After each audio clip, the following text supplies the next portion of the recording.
तो लीला घोड़े को आई गुस्सा और गुस्से में लीला घोड़ा क्या करने लगा। अरे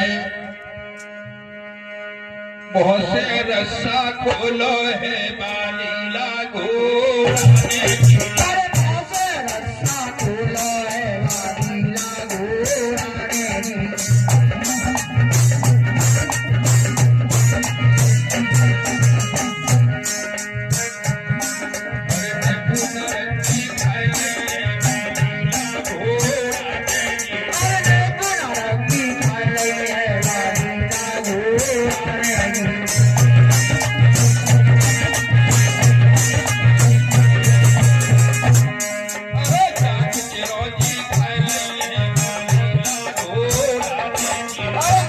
चिरौटी खा लई है लीला घोड़ा ने जी।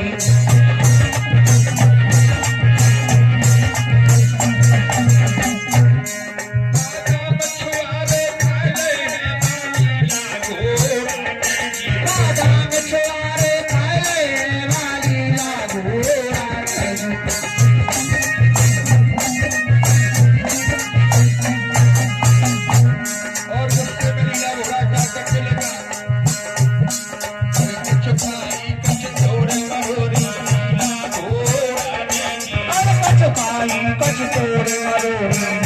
घोड़ा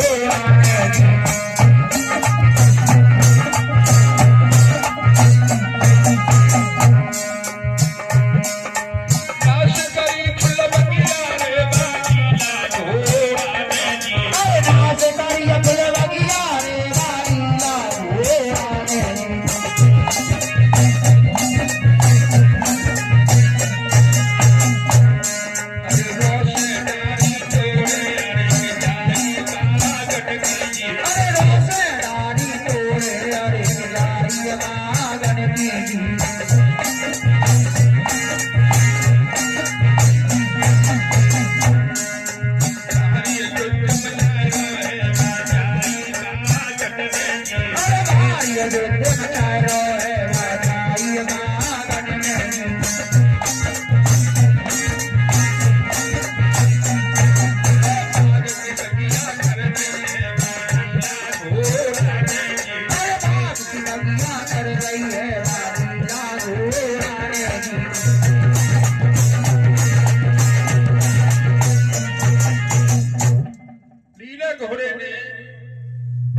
सत्यानाश कर दिया।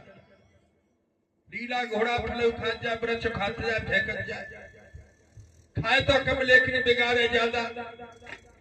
मालिक ने देखा जी घोड़ा फल को फल खा रहा है, वृक्ष भी खाता जा रहा है। मालिक दौड़ी दौड़ी आई और लीले घोड़े से क्या कहने लगे, फुल बगिया मत तोड़े घोड़ा तेरी मालिक ने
कहने लगी, अरे रे घोड़ा, तूने बाघों का सत्यानाश कर दिया।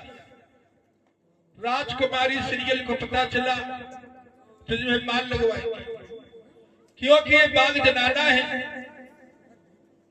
और तूने सारे बाघों का सत्यानाश कर दिया। तो बाघों में नीला घोड़ा शांत हो जाता है। जहर वीर महाराज बगले में फूलों की सरिया पर सो रहे हैं। इधर क्या हुआ, श्रावण मास का महीना लग जाता है और श्रावण मास के महीने में राजकुमारी सीरियल हरियाली तीज मनाने की तैयारी करती है और ताल सागर पर आने की तैयारी करती है। तो राजकुमारी सीरियल अपने नगर में बुलौजा दिलवाती है। तो नगर में बुलौजा कैसे दिलवाएंगी, ये ध्यान देना। अरे तैयारी बुलौजा बहना तुम्हें जाएंगे, अरे तैयारी बुलौजा बहना तुम्हें जाएंगे,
अपनी नान द्वारा नगर में बुलौजा दिलवाती थी। तो राजकुमारी सीरियल की 1400 सखियां महलों में एकत्रित हो जाती थी। तो राजकुमारी सीरियल और 1400 सखियां महलों में ताल सागर पर जाने की तैयारी करती हैं। तो कैसे तैयार होगी ये ध्यान देना कि घूम घाम घाघरो घुमाए के चली, हरी सी चुनरिया ओढ़ आड़ के चली, राजा संज्ञा की लली ताल नहाए बेचली, राजा संज्ञा की लली ताल नहाए बेचली, घूम घाम घाघरो घुमाए के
हैं। सावन को त्योहार हरियाली तीज मनाने की तैयारी करती हैं। तो राजकुमारी सीरियल 1400 सखियां तैयार होकर के कैसे जाएंगी, ये ध्यान देना। अरे सीरियल कर अपनो श्रृंगार, ताल को चलवैला गुरिया। सीरियल कर अपनो श्रृंगार, ताल को चलवैला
महलों में ताल सागर पर जाने की तैयारी करती हैं।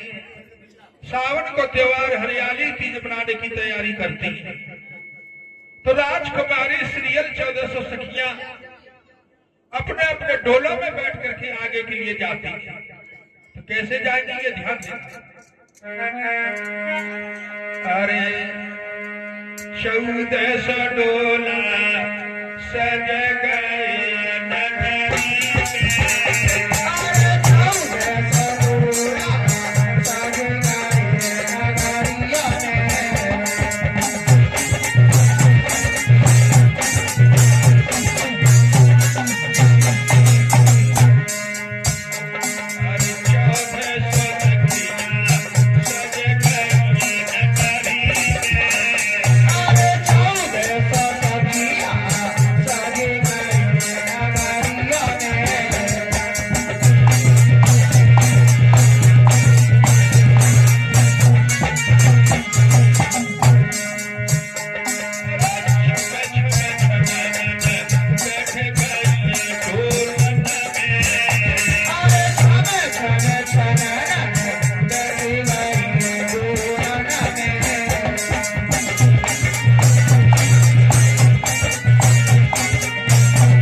और 1400 सखियां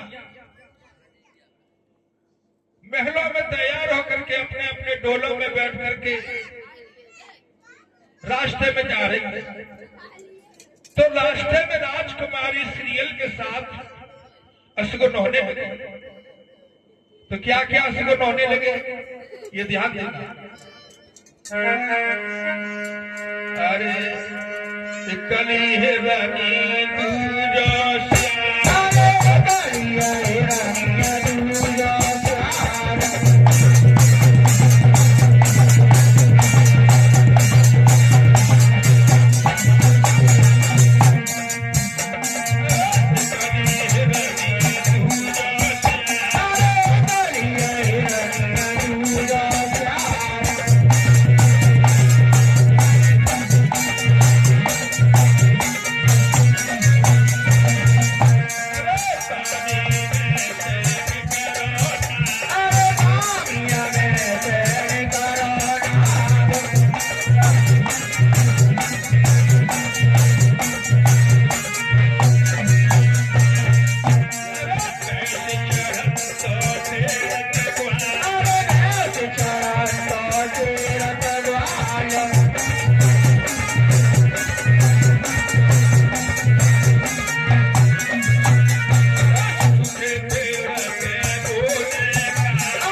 अपने अपने डोलों में बैठ करके रास्ते में जा रही है।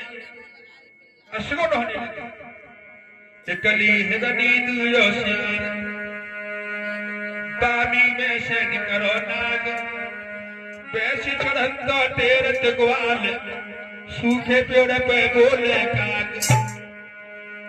जब इतने असगुन हुए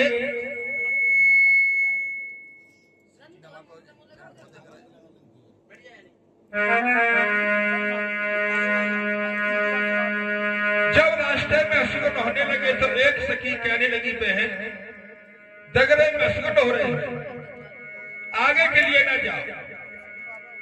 यदि तुम आगे के लिए गई तो कह खाए करुआ नाग बागन में, और कह परदेसी से प्रीत जुड़ेगी बगले में। क्या डोलन से बहना तुम करोगे? राजकुमारी सीरियल कहने लगी, नाग नसे तो नसे, प्रीत जुड़े तो से जुड़े, मैं ताल सागर नहाने के लिए जरूर जाऊंगा। तो राजकुमारी सीरियल असगुन नहीं बनाती। तो एक सखी क्या कहने लगी, आज तालों से बच के चलो री सखी, आज तालों से बच के चलो री सखी, मेरी प्यारी सखी सुन सीरियल सखी।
हम स्नान करने के लिए ताल सागर पर जरूर जाऊंगा। तो राजकुमारी श्रीयल गुमान घमंड में आकर के असुर नहीं बनाती और अपनी 1400 सखियों के साथ ताल सागर के लिए जाती है। तो यहाँ पर कथा बाद में होगी, पहले भजन सुने। बोलिए जहर वीर महाराज की। आ जाओ गोरख बाबा, आ जाओ गोरख बाबा मेरे मकान में, तेरा डम डम डमरू बाजे सारे जहान में। आ जाओ गोरख बाबा, आ जाओ गोरख बाबा मेरे मकान में, तेरा डम डम डमरू बाजे सारे जहान में।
जगवाई